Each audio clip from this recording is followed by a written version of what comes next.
We're starting a new series about finishing the end of the year well, finishing the year well. Who can believe that we're almost at the end of the year?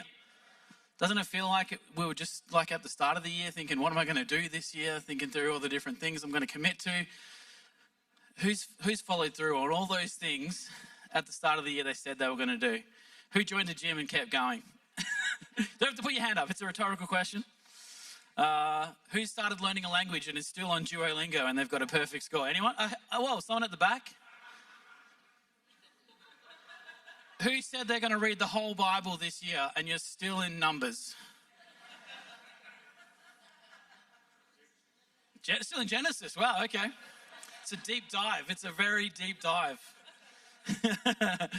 Well, we're going to be, over the next few weeks, we're going to be talking about ending the year with purpose and around this idea of well done, good and faithful servant. And I'm going to be speaking today about living beyond yourself. Turn to your neighbor and say, I'm going to live beyond myself.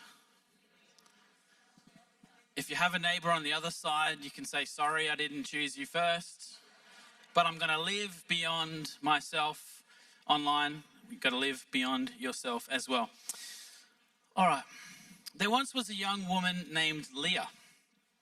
She was fresh out of university, who landed her dream job at a small but ambitious tech company called Tomorrow. Before I continue, this is not a joke, okay? In case the way that I set that up sounded like it's going to be a punchline. This is a story. So, she's fresh out of university. She's landed her dream job at an ambitious tech company called Tomorrow. The founder is a visionary named Marcus. He was known for seeing potential in people long before they saw it in themselves. And on Leah's first day, he handed her a thick folder of plans and said, I'm heading overseas to open new offices. While I'm gone, this is yours. Build it, grow it, lead the team. Go from EL1 to EL2. To the next one. I don't know the next one. I'm just throwing that in there again for relevance. Got to know your audience. You know what I'm saying? So he's given a thick folder of plans and said, I'm heading overseas. Build it, grow it, lead the team. Leah's eyes widened. She wasn't a manager. She wasn't even sure what all the charts meant. But Marcus smiled and said, I've seen what's in you. Don't protect the idea, develop it. So she got to work. She listened, collaborated.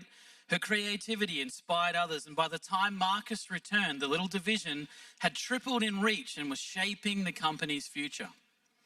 But there was another employee whose name was Ben.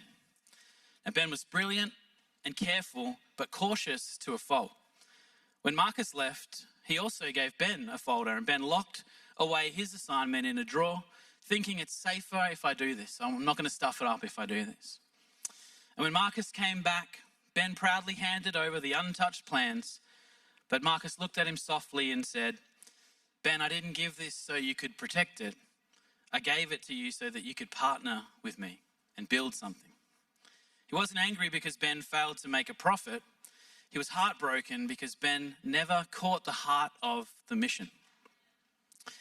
The thing was, Marcus didn't need more employees. He wanted builders who believed in the vision enough to risk something for it. And this story that I'm sharing is not just about a startup. It's really a story about the kingdom. The founder, the creator of all things, has handed each of us something precious. Time, gifts, opportunity, talents, relationships, and said, until I return, this is yours. Don't bury it, build with me. And the truth is, God doesn't call us workers in his company. He calls us partners in his covenant, sons and daughters entrusted with the family business. And one day when the work is done and the master returns, we all want to hear him say, well done, good and faithful servant. You didn't just guard the plan, you grew the kingdom.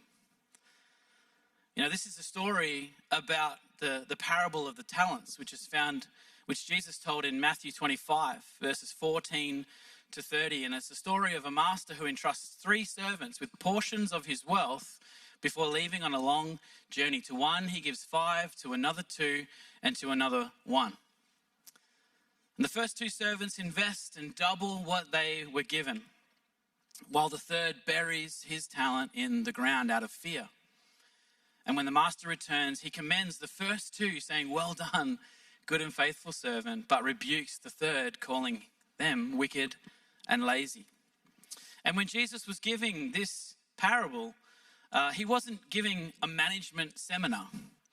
He was describing what it means to live faithfully between his departure and his return. Now we need to look a little bit into the language here, because sometimes we can hear master servant and have a picture in our head that's not the picture that Jesus is speaking about. So if we look into the original language, in the Greek, this word master is kyrios. Hebrew, it's adon. It's the person who entrusts his servants, which is douloi in Greek, avadim in Hebrew, with great wealth. And so this idea of a master and a servant is not how we may understand it in our culture now, but it's a covenantal relationship where the master is in charge of the whole household and cares for every single person, and a servant is someone who's entrusted by the master to outwork his plans on behalf of him and build the family, strengthen things. It's a covenantal relationship. It's a relational thing. And so the other thing with this is the talent. We hear this word talent. We don't necessarily understand what it is. It's not, the talent isn't money itself. It's a weight.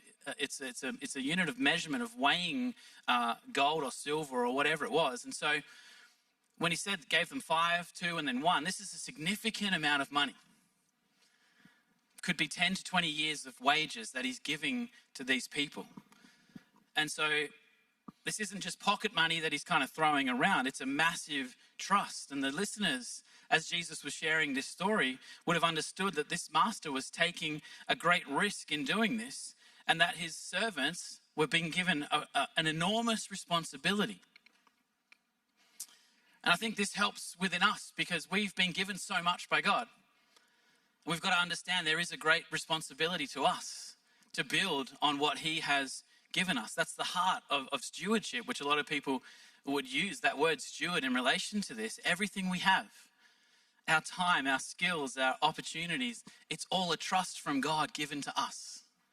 We can think that we're doing it all ourselves, and we definitely have a part to play, but really it all comes from God. The air we breathe comes from God. It says that he holds this whole world together. Everything we have is from him. And so the start of this message is really a call. And so the first point is the call. And this is about recognizing what God has entrusted to you. It says in Matthew 25:14, he called his servants and he entrusted his wealth to them. This is, he's entrusting his wealth. This is a big move, and he's putting trust in these people that he's giving this wealth to. And so this word entrusted in the Greek, it literally means to hand something over with confidence. To hand something over with confidence. And I think this shows something about God to us, and this is what we need to sort of understand, is that God trusts you. God sees more in you than maybe you see in yourself. And he entrusts himself to you. He entrusts gifts and talents and skills, opportunities to you. He trusts you. He doesn't merely assign tasks. He shares his resources, his reputation. And this trust is relational. Too often we can have a picture of God as a hard taskmaster. And often that's tied to our own experiences that we've had.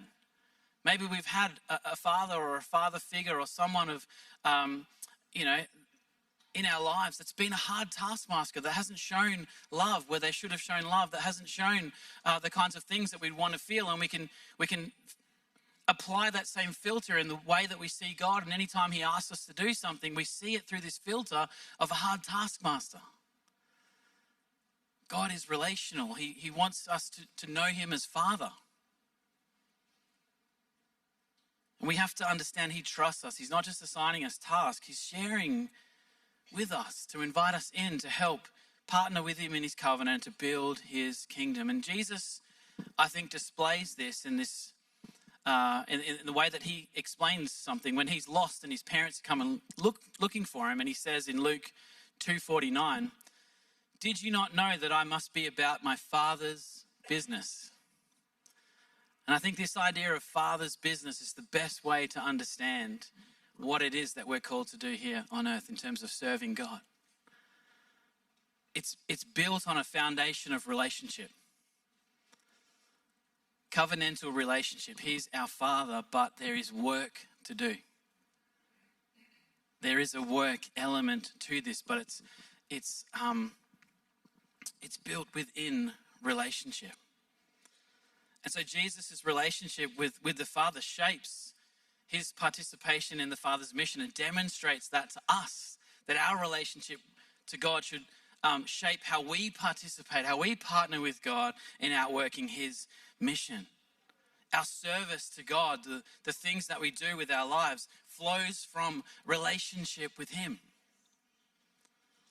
Not just duty, not just responsibility. There is an element to that, but it flows out of an understanding of who God is, what he's done for us, and then what he calls us to do for him. We're not tradies trying to make a day's wage serving God. We're not day laborers trying to earn approval. We're sons and daughters joining the Father in his work. And so in Jesus' culture, around this idea of Father's business, a son would apprentice the trade of the father. And so even within this, he's saying my Father's business was both relational and vocational. Jesus wasn't just helping out, he was carrying forward his Father's purpose. And he was a carpenter. He was a great carpenter. But it's bigger than that. It's bigger than that. It's carrying forward the Father's purpose. And so when the master entrusts his servants, it's a picture of the Father entrusting his children with his kingdom work. We're apprentices, so to speak, in the Father's business.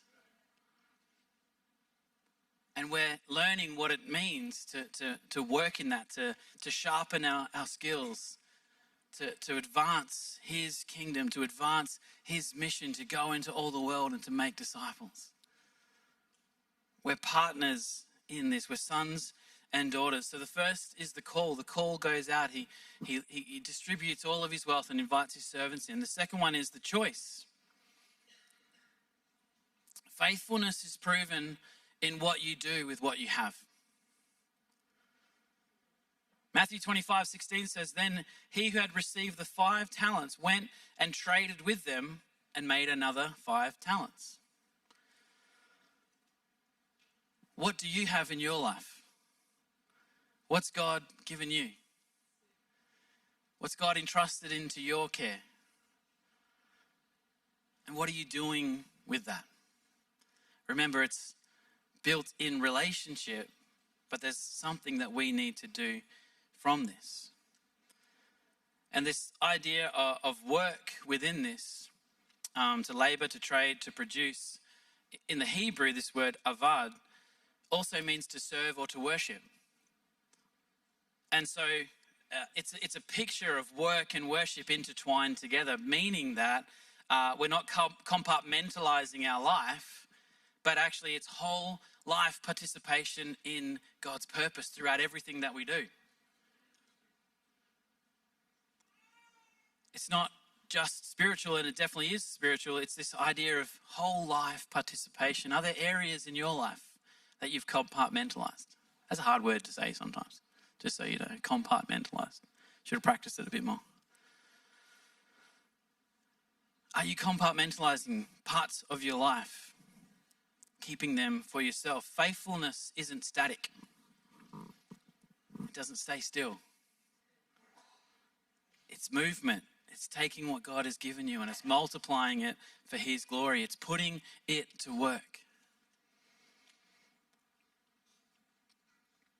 You know, in the Jewish law, this book called the Mishnah, which is a collection of early Jewish teachings and oral laws. It's written about 200 AD, and it's preserved how rabbis in Jesus' time and before that interpreted and applied scriptures to everyday life. And within that, there is a line that says, there is no safer guard for money than the earth.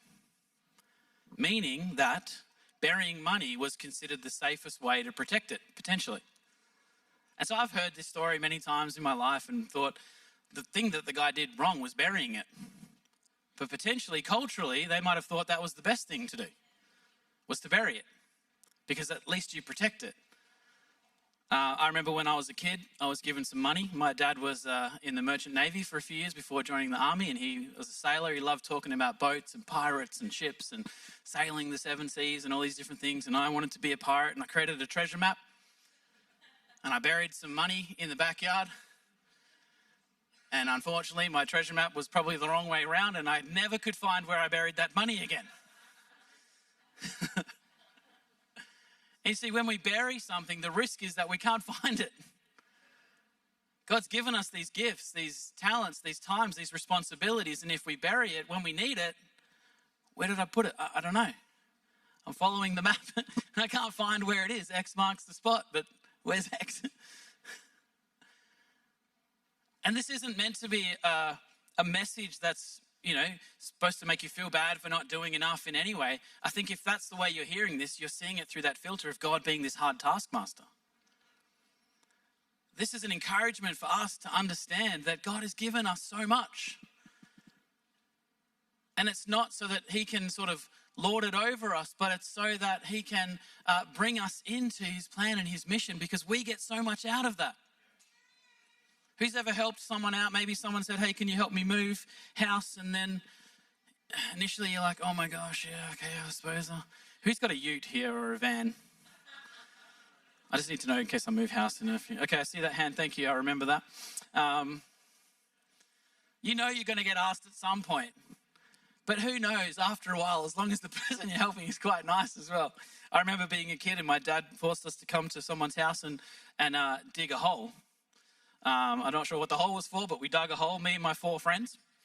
And the lady that we dug the hole for was like telling us we weren't digging the hole right. And we were like, why don't you come and dig this hole then?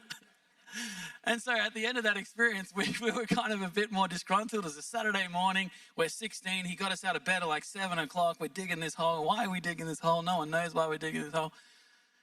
So at the end of that, I wasn't too excited about doing that. But there's many times when I've been asked to help, and initially I'm like, oh, I don't know if I can. But then when you do it, it's like, wow, I've done something beyond myself. Something comes alive in us when we live beyond ourselves. Something comes alive in us when we use these gifts and these talents, not just to help ourselves in further our own plans, but to help others.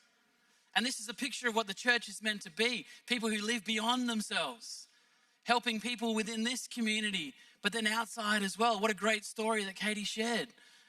Was that your brother, did you say, Katie? Yeah. Just a simple thing.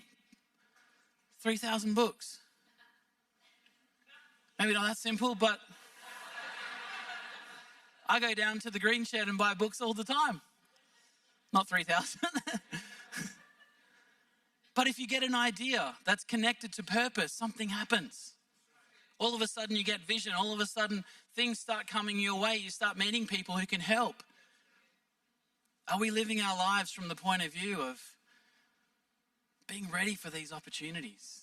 Is there a spark inside your heart to do something? Not to say that you're not already doing something, but to do more. And so this idea of burying money in many senses would have seemed like a logical thing to do. But Jesus flips this idea that burying it as something that they would have seen as responsible as something that was irresponsible. You've buried what I've given you. That's not what you were tasked to do. You were tasked to use this to grow and advance the kingdom. After, where are we up to?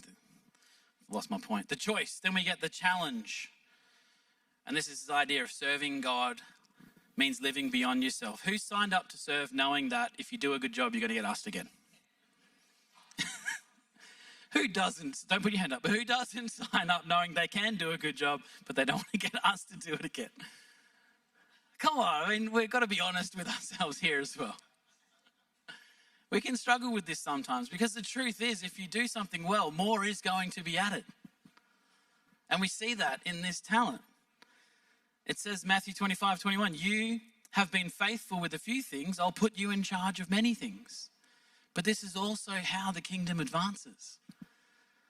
And so we can't bury this idea that we know we can do something because we think we're going to be asked to do more. And I have to say, this is, again, not something to try and get everybody to serve in different areas. There are many opportunities within the church if you feel called to serve, and we'd love to have you. But it's more about searching within your own heart. I've grown up in church my whole life, since I was, 5 or something, 4 or 5. And I've heard so many different things, but served in so many different ways. And there's many times, seasons in my life where I thought, I don't need to do this anymore. When we moved to London and we were part of a church there, I didn't think I would do creative arts again. I didn't think I would play the guitar again. But when we came here, I was sitting in the congregation and I'm thinking, I've got a talent. Maybe I should get involved. I could have very easily just gone, I don't need to do that. There's enough people there. And I've done that for 20 years. But I felt God say in my heart, it's time to go again. And so I did. And it's fun, doing your little... I was talking to Jackson about doing guitar solos during the thing. He plays guitar. Sorry, I don't know if you wanted everyone to know that. And this is not me telling him to do that in any way at all. I might be in trouble after this. Anyway, all I'm saying is, know the season that you're in and be open to what God is saying. Are you sensitive to the Holy Spirit prodding on your heart? Hey, it's time to start a life group again. It's time to have people over at your house again. It's time to speak into people's lives again. It's time to, do more. I think for people who are mature here, who are mature in life, mature in faith, younger people need your wisdom and your experience. And maybe you've done it so many times and Canberra's quite a transient place and people come and go and you can feel like, I've done this too many people, and you invest and they leave. And is God prompting through the Spirit in your heart, go again? There's new people here that are younger that need your wisdom and your experience. Younger people, put myself in that category, being 43. I know you're shocked by that. The church needs your energy and your enthusiasm. Don't just give it to everything else. Give it to God as well. Invest it in His kingdom as well. And I know people can be in many different seasons where you're balancing and juggling so many different things. So this isn't to say you have to stop doing everything and come and serve and work at church. It's just saying, are you living beyond yourself? Are you trusting God? Are you taking what He's given you and putting it into practice and letting it be multiplied, even at the risk of being asked to do more? Because really this whole thing is about covenant. It's covenantal language. Being faithful, reliable, trustworthy. This idea, where it says, you have been faithful. It's the same word that's used of Moses in number 12:7, where it says, Moses was faithful in all God's house. I started learning a little bit of biblical Hebrew. And what was so fascinating to me as you read the Old Testament is you see all these different words coming. And it's the same word used in Genesis as it is over here in Samuel, and it's the same word, and there's all these links together, and it's so rich in terms of understanding how all these things connect. The same thing that God says here is you've been faithful is the same thing that He says of Moses, who's been faithful. He says to you, when you're faithful, it's that same thing. And so faithfulness and serving and all these different things isn't about perfection. It's really about consistency in our heart. And probably a greater revelation of who God is. Because if we have a greater revelation of who God is, then we trust in Him. And we know that His plans are for us and not against us. That He wants to bring out the best in us. And when things aren't quite working out exactly the way we thought they would, it helps us to stay the course, to keep going, because we're trusting in Him even when the outcome isn't necessarily seen. And we can notice here, as I read in this verse, we're going to read, in the next one, It talks about coming and sharing in your master's happiness. And so the master's reward isn't wealth, it's actually partnership. Being involved in that.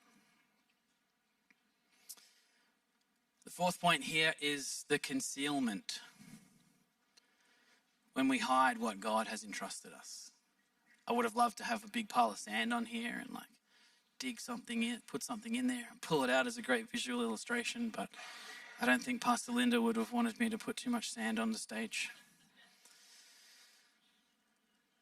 But Matthew 25:24 says, Master, I knew you to be a hard man. I knew you to be a hard man. This statement reveals the heart of this person's perspective. What's wrong with the problem? He didn't know the master's character. Do you know God's character? Because I think if you know God's character, if you know God's love, serving and living beyond yourself becomes a natural sort of byproduct of that.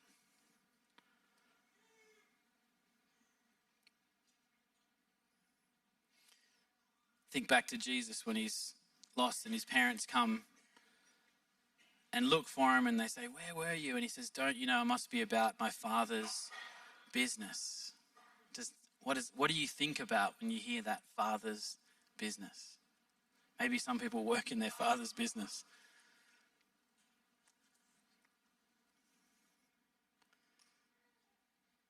We've got to have this revelation of who God is, of his heart towards us, his love towards us. If we view him as the hard taskmaster, then everything we do is performance-based. And the reason why we don't want to do things is because it's too hard. You're striving all the time. It's not sustainable. You have to perform in order to earn the love and be valued. That's not what God is, and that's not what he's talking about within this story. He is a loving Father. And so in your life, are you feeling this pressure to perform in different levels? Or can you hear this relational and covenantal language as the Father invites you into partnership with him, into this covenant relationship, not just for results, but to share in the joy of building together. The one who hid his talent missed the joy of the master's approval. But Jesus invites us to live differently, to serve in such a way that's beyond ourselves. We're going to hear these words, well done, good and faithful servant. And as we do the fifth point, the last one is the celebration. The celebration. And this is what we look towards in our journey of faith. It's this coming celebration. Well done, good and faithful servant. Come and share your master's happiness. That's what we want to hear. I remember being a teenager growing up in church, hearing all these different things and feeling so condemned in my own heart that I wasn't going to hear those words because I wasn't doing enough. And I had this wrong idea of what it meant, and I was doing all these different things, and I was so like, oh, but it's not enough. I think faithfulness is just trusting in God and being obedient when he calls you. We can overcomplicate it so much, and that means different things for different people. And so as we look towards the end of the year, we want to end this year well, but be ready for the next year too. Are you hearing what the Holy Spirit is putting on your heart in terms of different things that you can do with your life, with your time, with your talent, with your relationships, with the things that you're responsible for? Are you hearing it as a taskmaster and you feel this compelling to perform and do it? Or are you seeing it as an invitation from a loving Father, inviting you to come in and expand and be a part of what he is building, of the kingdom of God. In Hebrew, this statement, well done, good and faithful servant, I'm not going to read it out here, but what it says is, you've done beautifully, good and faithful servant. You've done beautifully. And I think this phrase carries this delight of the master or the father, and this relational kind of joy that if you know, when you're working with someone and you teach them something and they understand it and they start to do it to a point where it's even maybe better than you, there's this joy that comes in your heart, like, wow, I helped to do that. Maybe you're in a trade and you're teaching an apprentice, and at the start, I remember being a tradie and I got sent to Bunnings to buy a left-handed hammer, and I went and asked the guy, can you show me where the left-handed hammers are? And he's like, yeah, they're just over there. Maybe it's as a parent with your child, as you see them grow and develop and things are coming alive in them, and you can see the values that you've done your best to instill in them are taking root in it, but it's becoming part of who they are as well. There's this joy that comes into our heart. This is this idea, come and share in your master's happiness. It's not a boss's audit, it's a father's affirmation. And what are we invited into? It's not a bigger task list, but it's actually rest. And this is talking about the rest at the end of our days. And it's the same word that's used on the seventh day when God takes rest. It's the idea of completion. I want to get to the end of my life and have completed all the things that God had for me. And that means I've got to start today. And we enter into rest. But we can also find that rest within us now.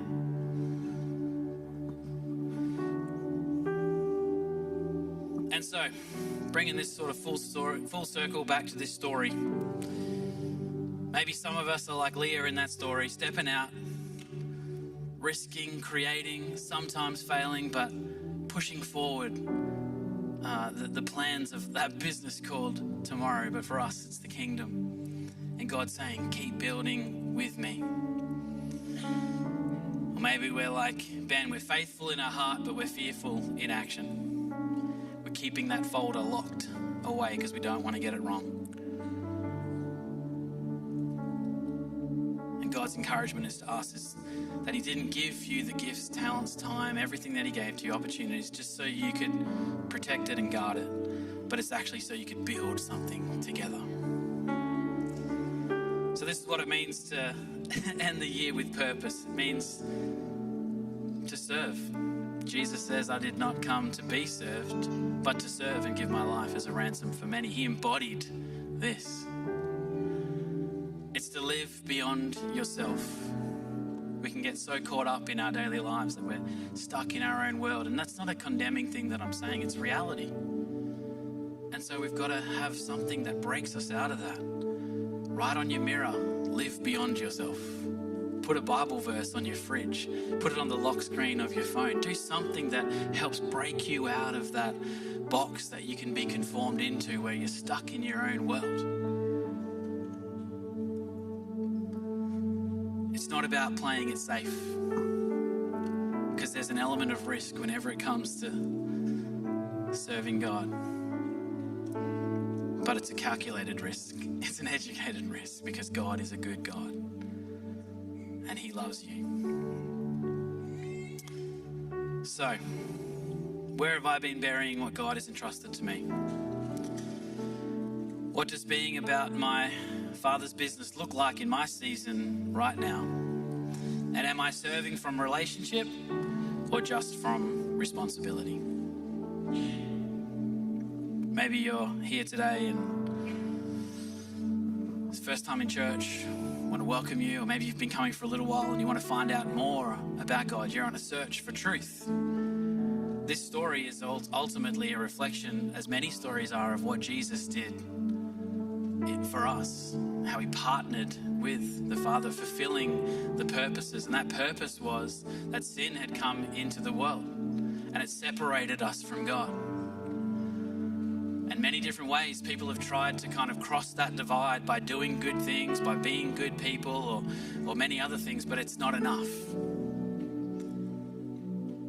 And so ultimately it all falls short of the glory of God. And there was a problem, there was a divide, and Jesus ultimately came and became a bridge between us and God. And his death on the cross paid the price for sin and connected us back to the Father if we would walk across that bridge towards God, which is simply praying a prayer and inviting Jesus into your life. And the kind of life that God wants you to live, sometimes we can think like it's a boring life, there's no fun, it's a bunch of rules and regulations. It's actually about finding out and becoming the best version of you that you can be, because he created you. He knows you better than you know yourself. So if you're in a place where you're like, I'm trying so hard to figure out who I am, maybe you're asking the wrong questions or asking the wrong person. The answers you'll find in Jesus and in his word.